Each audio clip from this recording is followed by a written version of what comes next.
Hey everyone, welcome to the Clips channel.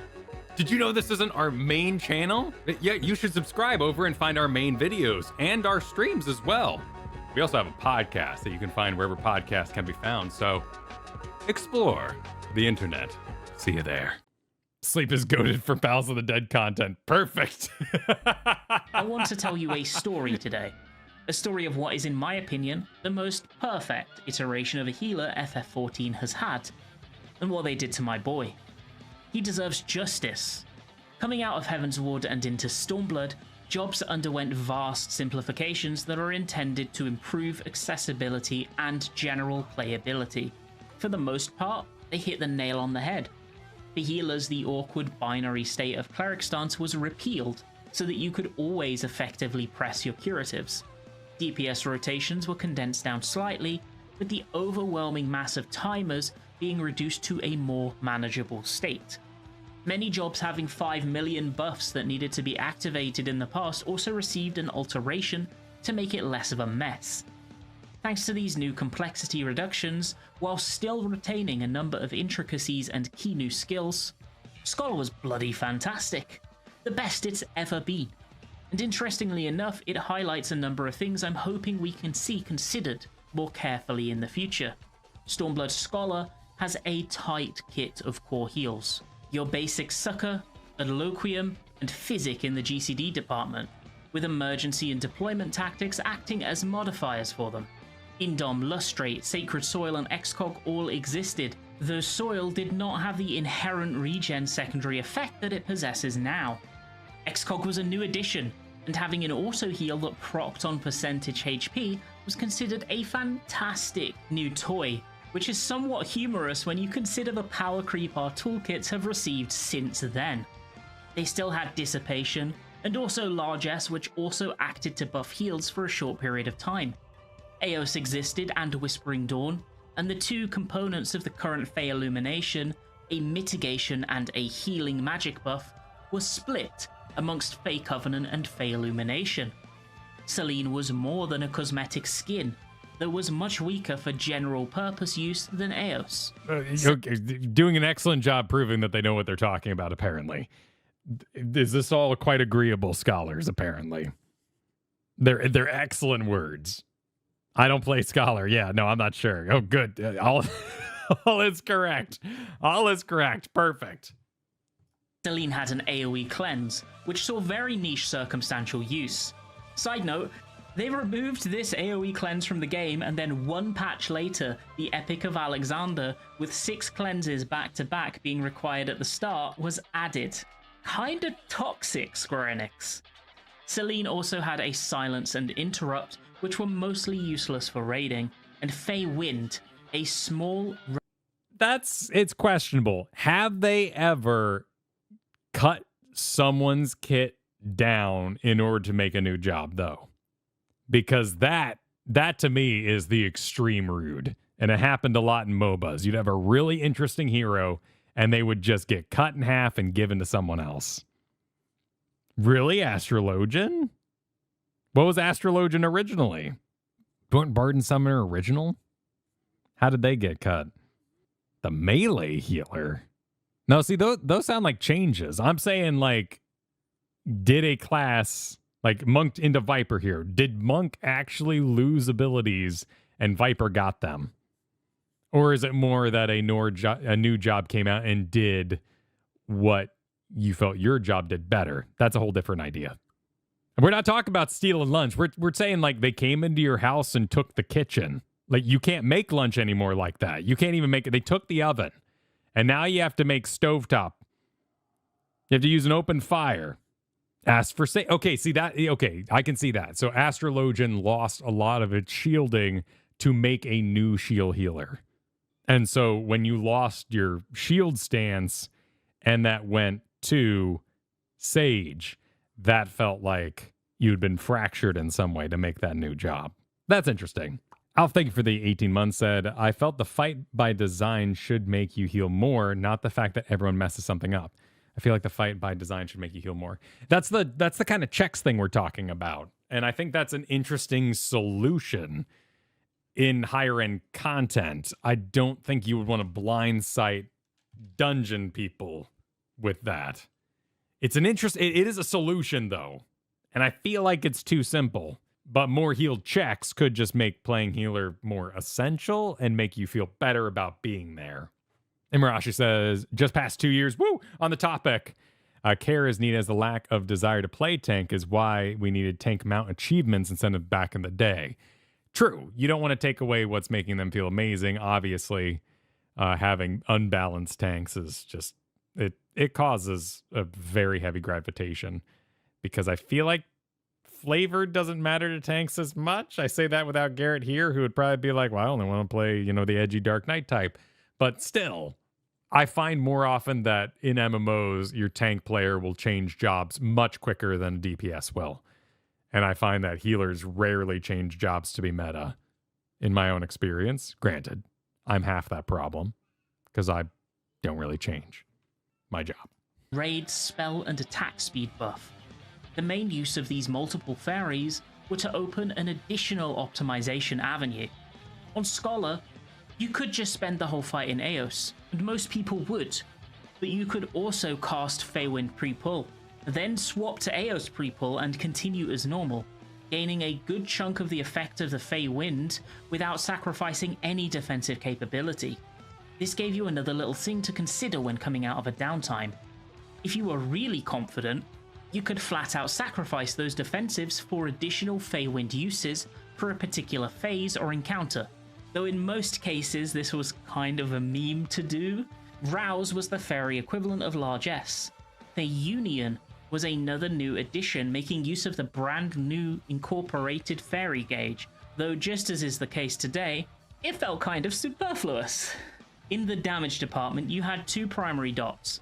One that is identical to how they function now with a 30-second duration instant GCD, and another with a 24-second duration that required a cast. Shadow Flare existed, a ground-placed AoE on a cooldown, and you didn't need to worry about keeping this up. But when pressing it, you'd want to consider boss movement for the upcoming 15 seconds, as well as if any adds will spawn that may influence whether you want to hold on to it for them. There was also a new form of Cleric Stance, though it was just an OGCD that buffed your damage for a short period, and Bane, which would spread your dots from one target to those surrounding it. Because healer DPS fillers didn't have half-casts at the time, opportunities to actually utilize your OGCD heals and damaging abilities like Energy Drain, Shadow Flare, and Cleric Stance were few and far between. You'd need to create them for yourself, especially in burst windows, by using Ruin 2. It wasn't just an, oh, I need to move now, and I sucked at planning button. It had an integral function within the kit. If your dot refresh wasn't up to the job, you'd consider hitting Ruin 2 to get the weaves in. But the most exciting component of the damaging kit by far to me laid with an innocuous AoE spell. These are all amazing, lovely words. I'm glad you all are relating to them to some degree. I'm listening. But what I found way more interesting was their footage they're showing right here, which is... It wasn't just an, oh, I need to we move have now, this and I sucked at explosion planning that button. goes off. It had an integral function. And then look at how long it takes for them to top everybody off. If your dot refresh wasn't up to the job, you'd consider hitting Ruin 2 to get the weaves in.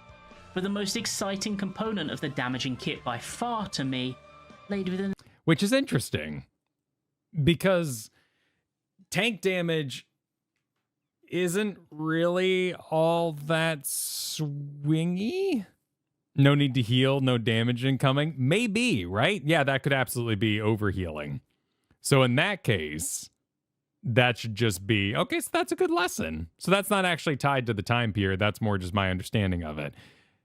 That is likely me and my co-healer healing too much.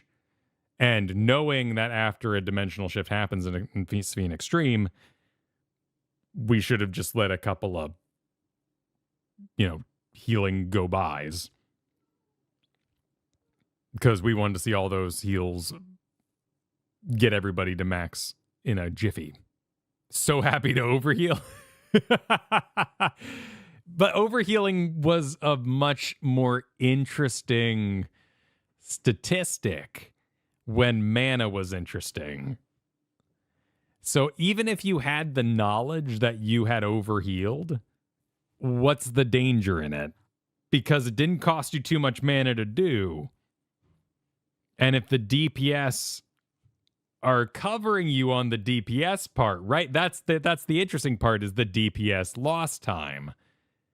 But they're also arguing here that they can get reses up, which means their DPS does they've established a weird loop here in that they don't need to DPS.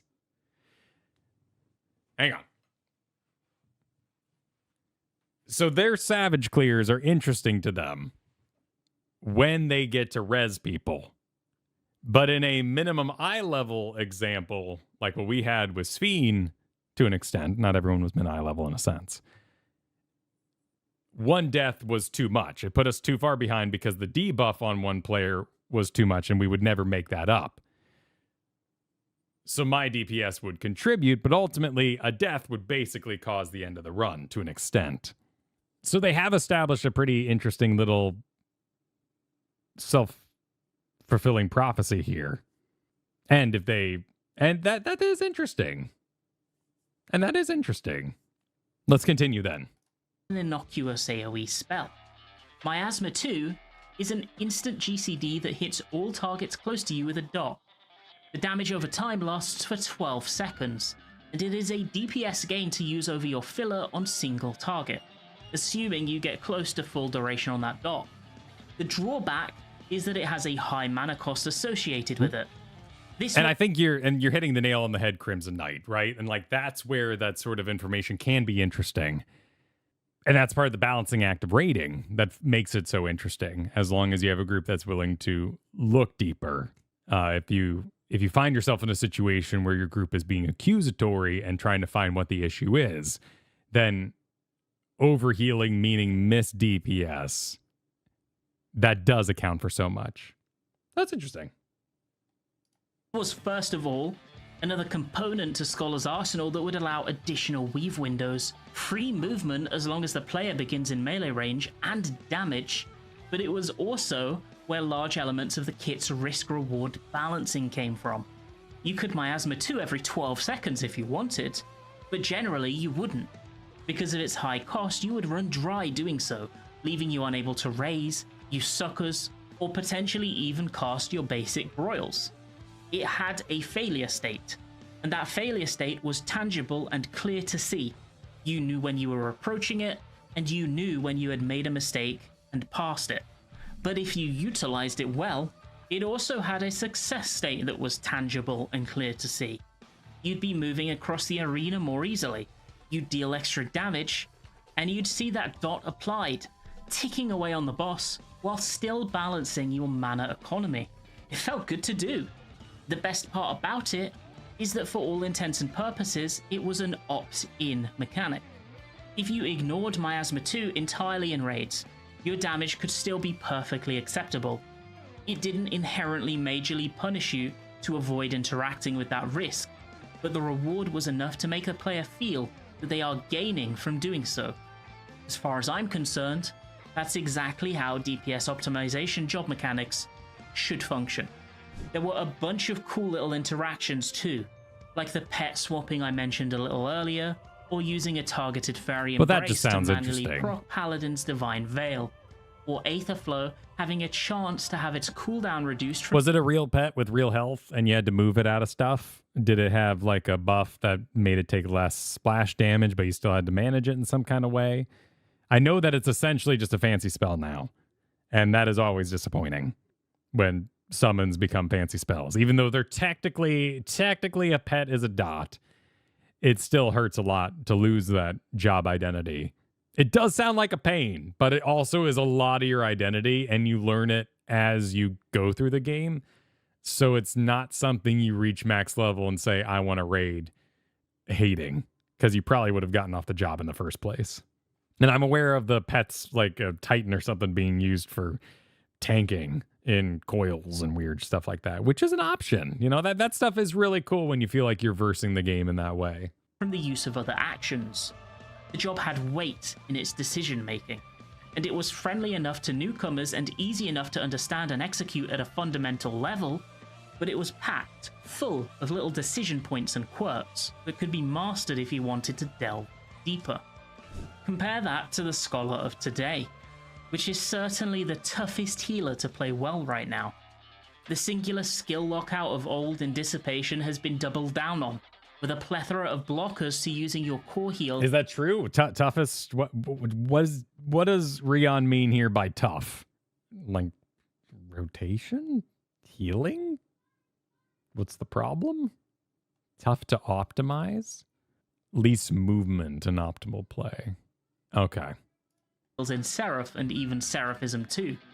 Fey Blessing and Fey Union both are so now dependent on not using other actions that they just feel inhibiting to play around.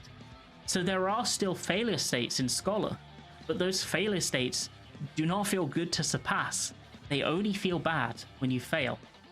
The damaging rotation is apply dot, 1 1 1 1 1 1 1, apply dot, repeat, with the added depth of Chain Stratagem and its combo, the former of which was also present in Stormblood, and Energy Drain that at a base level functions identically both then and now, just now it has those blockers to utilizing it that make you think about how to fit it in, and the Aetherflow heals too, those have been completely removed and are now just completely free without any thought. Since then we have received Recitation, Fey Blessing, Seraph, Protraction, Expedient, and Seraphism, all as new OGCD healing tools. Right. Our ability to losslessly and effortlessly deal with threats has increased so exponentially that what came before seems almost laughably weak. The takeaway I hope you're having from this isn't just, oh, it used to be hard and now it's easy, because that is absolutely not the point. The point is that now your general job gameplay in Final Fantasy XIV, not just on healer, this can extend to most jobs. It follows a standardized path from A to B with no additional incentivized thought, no room for creativity. Healing kits are so bloated with free movement tools, OGCD curatives and mitigations that it's no wonder encounters feel rote and uninteresting to heal.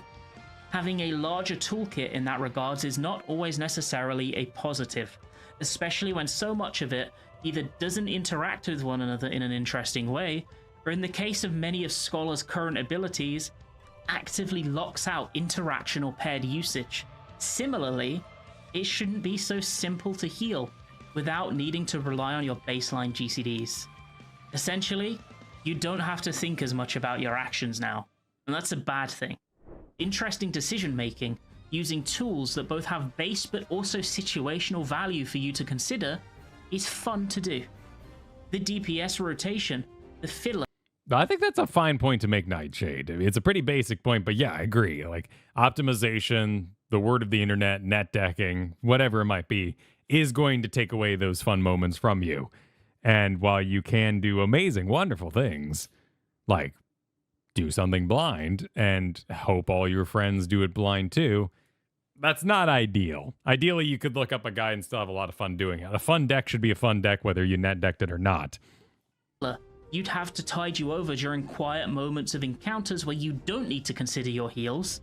Used to be more complex, but also a large part of that complexity was opt-in as a niche decision you could make regularly. Jobs don't need to be harder at a baseline, but they need to contain more active decision-making and choice that can be made to increase their potential. Stormblood Scholar certainly did a better job at that than any subsequent iteration as far as I'm concerned.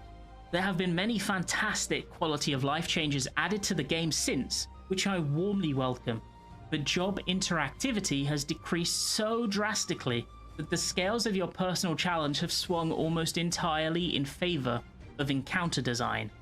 For healers, with most of the content in the game being mindless and uninteractive to heal, this is a death knell. When Dawntrail came out, I was really hoping this was going to change, and we actually saw sparks of that with the first EX trial encounter, Valley Garmander. The damage profiles were quite interesting, although because it was an extreme trial, it was obviously very easy to do. I do not feel they stepped up the game with the Savage tier in any way, shape or form. This isn't an isolated Scholar incident by any means either. You can extend this same sentiment to all 4 healers and they would convey my feelings accurately. Astrologian recently underwent a card rework, and for the record, here we go. I Find some was words I not, know. and am not, against the concept of that occurring. Old Astro cards were unwieldy to the average player, demanding so much precision and thought to do correctly within a burst window that the correct targets that many just played it wrong at a baseline. But I feel like the rework that actually got pushed through to live played so safe by design that any potential for thought or creativity was eradicated. The very most you can do is to feel good about using an arrow to buff shield propagation, but for the most part, these 4 mitigation and healing cards may as well just be an amorphous blob of extra single target heals alongside the 5+ other ones Astro possesses. It doesn't feel rewarding to use for the most part, it doesn't feel incentivized to think about for the most part. They are just mindless, thoughtless buttons. The issue with tool bloat also comes from another location entirely. Since Stormblood going forward, DPS and tank jobs have received more and more. I mean, that I agree and disagree with that statement a lot, because I've been through MOBAs, MMOs, tabletop RPGs. I have seen what can be done to make a heal spell interesting, and usually it's a huge paragraph. And it usually goes something along the lines of, if damage exceeds X, then dot is applied and jumps to another player while applying an on-contact heal, supplying said dot till they're hit. And it's one of my favorite spells in the world. It's called Jingle Balls. I don't remember what its real name was in World of Warcraft anymore, but I love Jingle Balls on my Priest. Priest is freaking great with Jingle Balls. But ultimately, a lot of spells do the same thing when it comes to healing, and you can only do so much. Like, look up a Dota spell for one of their supports. Like, there's only so much you can do to make them interesting. And I agree, like, on paper,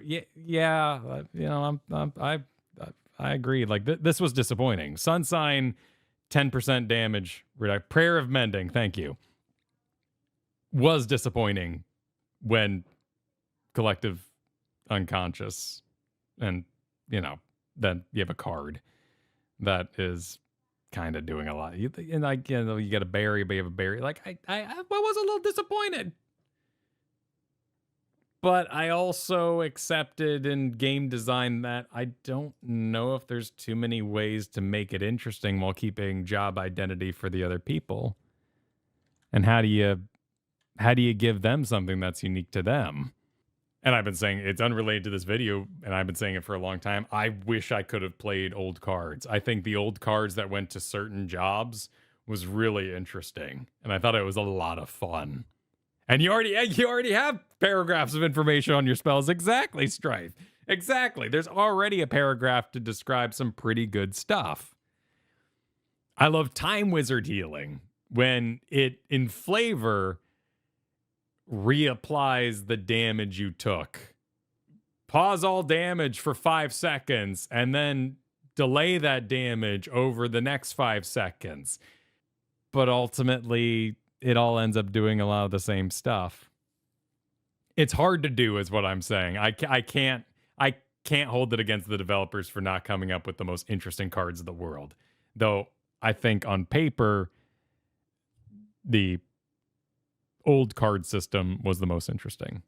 Powerful healing and mitigation options themselves, some of which feel hilarious in the framing of even 4.0 healer tools.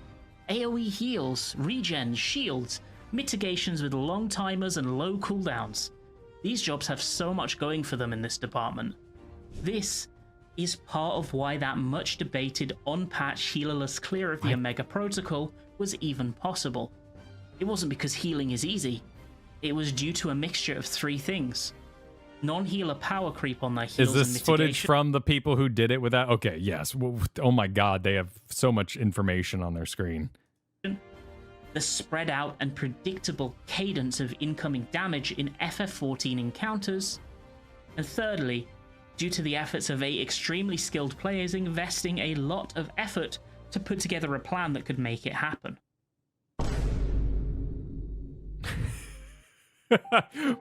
What? Wait, what? Okay. Hang on. Let's just see if they're going to read it to us first. I've learned this from MSQ. Let's see if it'll just read us the thing, and then we'll read it ourselves in a moment. I don't think they're going to read this. As far as I'm concerned. Okay. That reminds me of something I regret. As we've continued to operate Final Fantasy XIV, we've made the game more comfortable, a game you can play without stress. But looking back at the last 10 years, I'm thinking we've overdone it a bit. A video game should, of course, have an element of stress, but how to handle that properly is extremely difficult. For example, in a side-scrolling game, if there aren't any holes you can drop down into if you miss a jump, of course the game will lose its stress. But it would also lose its fun. Speaking of Final Fantasy XIV, I'd like to restore that part a little bit. If we do that, we can give everyone a better challenge, in a good way, than ever before. So this would be the quote that caused the whole pre-Dawn Trail is Final Fantasy too easy? Are they trying to make Dawn Trail Elden Ring? And so on and so forth. I would expect, my honest thought is they're doing all this weird stuff with PvP and how you're going to get to see an animation tied to the cast time being untied from the actual server tick. I'm expecting that's what the job update is more stuff like that, and seeing more boss design that is based on a visual tell with the spell happening at the end rather than a cast bar. That would be interesting, and that could be the full job rework of the future. But that's just me. And Dark Knight got a little bit of too, and yeah, a bunch of them got.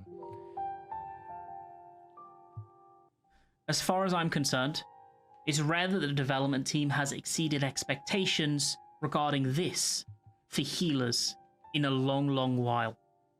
Interestingly enough, one thing I'd love to see in healing when 8.0 hits, a more kit synergy between healing and damage. I think, wait, Kira's point to the boofs that's happening, it's Mimi. But I think they're trying to diffuse the situation. I think there's an error in the creation of this video, which is extremely good.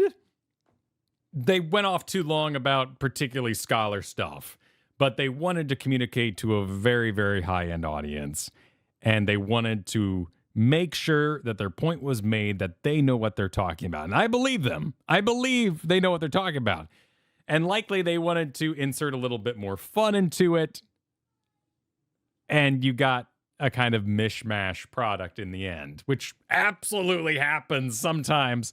You end up with a video where you want to prove yourself, but you want to be funny, but you want to communicate to everybody. And it's just kind of that video issue that can happen.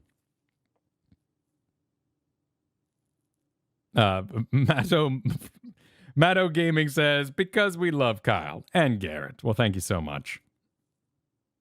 I wouldn't worry too much about the booms. But I do want to hear, I'm really interested to hear if they have what their solutions are. Like at this point, I feel like we're just invested. Let's see the end before we talk about it. I already have a lot of thoughts, but let's see if they have some Is ironically solutions. By far the best example of this right now. You gain a Flatter's heals, which whilst being GCDs are not a net damage loss because they build into your big misery burst. You are incentivized to use those heals because you gain damage back. And then on top of that, when playing off, you gain a Flatter's heals. What? Ironically, by far the best example of this right now.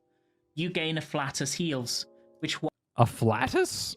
What is a Flatus? Is it a white mage thing? And you do damage and you heal at the same time? Now, let's look this up. Let's look up white mage. And we need Afflatus solus. Nourishes the blood lily. Oh dear. Do I need to know about the blood lily to know about this? Deal unexpected damage to target and all enemies nearby in potency. The first damage 50%. Only execute if the blood lily is in full bloom. I don't know about the blood lily. But this is about the blood lily. This is about the blood lily. 3 heals proc a damage skill. Cool. Whilst being GCDs are not a net damage loss because they build into your big misery burst. You are incentivized to use those heals because you gain damage back. And then on top of that, when playing optimally, you're also incentivized to spend those pre-misery afflatuses before a raid buff window to ensure you have one to use at that point. Compare the use of White Mage's job gauge to the shoddy implementation Scholars has, and the proof is in the pudding. I want to see more interaction between healing and damage, and more than that, more interaction between healers' skills in general.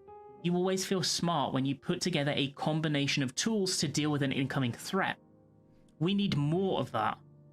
It's my firm belief that healer is at its best when you're weaving through the chaos and making a smart play.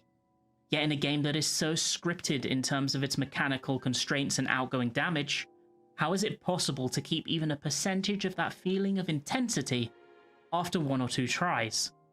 Well, right now, without players hitting the mud due to mistakes, it isn't. So we either need to instill that chaos in some way, or we need to make healer more fun at a baseline so that the chaos isn't needed in the first place. Good use of music. Healing also feels fantastic when you execute on a plan that has you using all of your skills, carefully weaving as you go.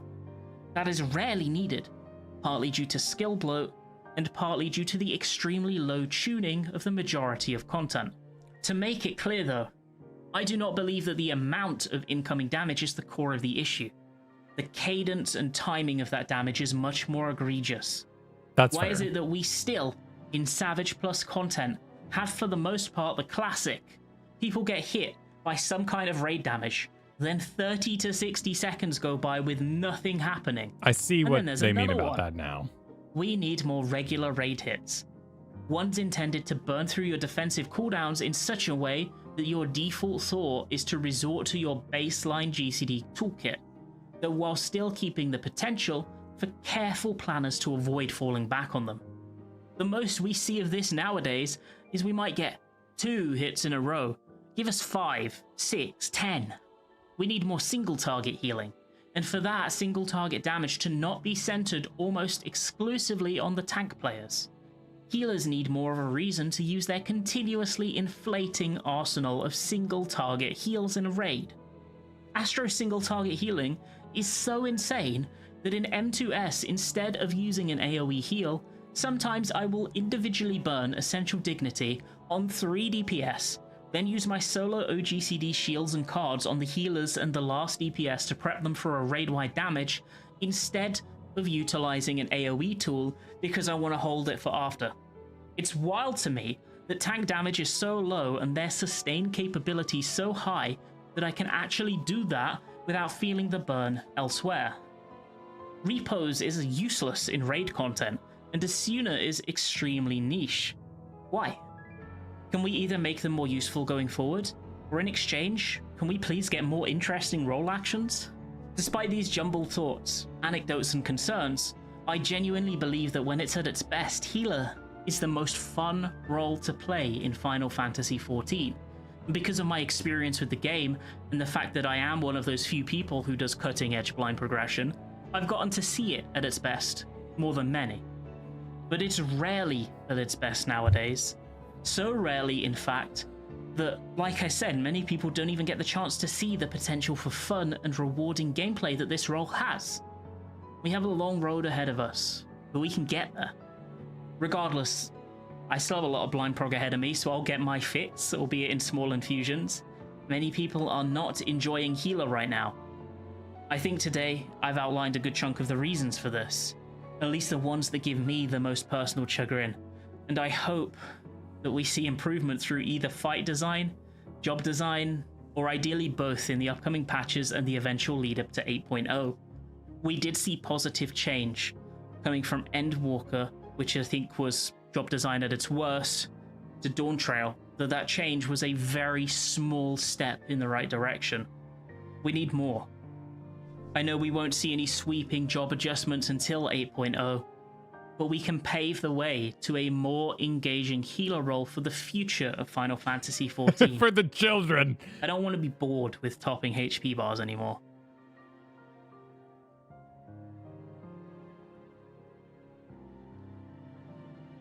And then going out on the quote again. Okay. All right. Let's see what y'all thought.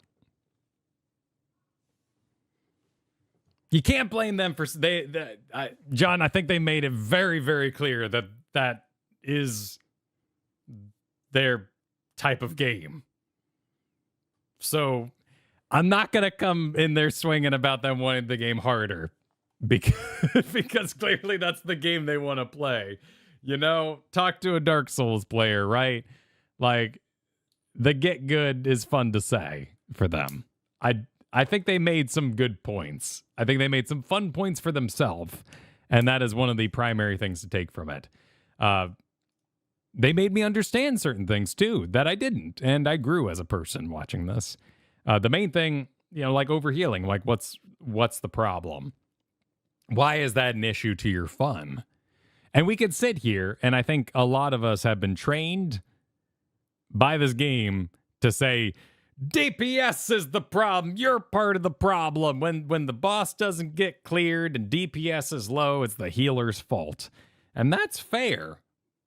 But as we saw for their particular issue with it, they have solved the overhealing issue by letting the hots tick, and everyone's health naturally goes up slowly over 30 seconds. And in that window of time, they want something more interesting to do than manage a dot and press their one button. And that is clearly a truth for them.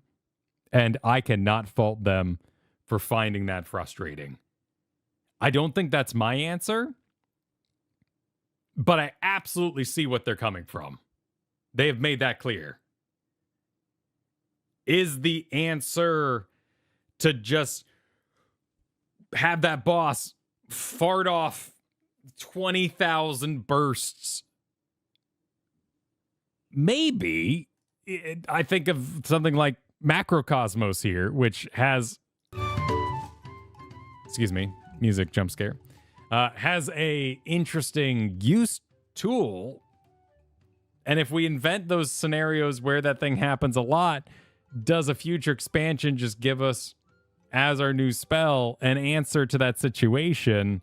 And so that's up to the devs for them to control themselves enough that they never give us the tool that would make that situation fun, even though it's fun to fight the game and press the button and say, I have countered your situation with the button you gave me. And it sometimes does solve situations. That's really fun, but it can't solve all situations, right? That's what makes Macrocosmos, I think, fun. Again, I'm a Gold League at best. We talked to Mr. Happy about that this week. I thought that was very fascinating, something I want to know personally, because ranks mean a lot to me. I think some people in this community are arguing for an ELO system, like they want ELO in their duty finder. I think that would make a lot of people happy. If you're not familiar with that, it's rank-based matchmaking, MMR, and that you would have some sort of score tied to you, hidden from you, that would cause you to be placed with others, so that if I heal 50,000 points worth of healing in a run, then I'm only matched with a tank that has enough to... But you hear this kind of language all the time, and it happened just last week. And I know the exact situation that I'm going to use as the example. Oh, as soon as an instant cast. Too bad no one's ever going to use it. That's some MMR talk right now. That's what people are saying, is they want an MMR where they will be placed with someone who is elite enough to use Asuna like they want them to. But it's not a good idea. Ultimately, MMRs usually don't work out, and everybody hates them. Occasionally, you get a little lucky, but in a social game, you should probably just start that climb of getting a group and getting a static, and, you know, if that's something you really care about, kind of put that together. And Leith brings up the other point that they brought up, which is Asuna's being interesting. I'm okay with Asuna being interesting, but please, it's got to be bigger than this. Like, that is my one request. This is at maximum size. Status info, where is it? Other. Okay, I can go a little bigger, but I really need this to be bigger. I can't buy a 4K monitor because it'll make my buttons smaller. I need this 7 times bigger. And you could even do like have like fog appear around the outside, and just like make it bigger so I know it's happening when it's important. We don't need weak auras. I don't need that many timers on my screen. But I do need to be able to know it's happening. Granted, I'm a Gold League player. And to me, that communicates a lot of things. Like, I don't have all the game knowledge necessary. I have now done, because of Chloe, you know, I have this here this week. So I've now done M3 quite a few times. I now can start to res somebody who I see is clearly going to die to the bomb part. And so with game knowledge and with growth as a person, I will eventually say, this is doom. I know 100% that this is going to be an Asuna situation. I don't need more visual cues. I don't need more information. I'm already going to be on top of this.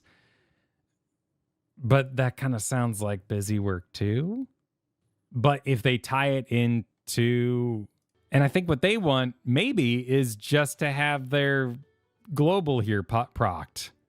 And maybe that's what they really want out of Asuna. And I think that's very interesting for them. I don't think you're wrong that I may someday get there. Because I did see that in the moment. When people were like, you don't want that right now. But you may want a more difficult DPS rotation in the future. And I could see that happening.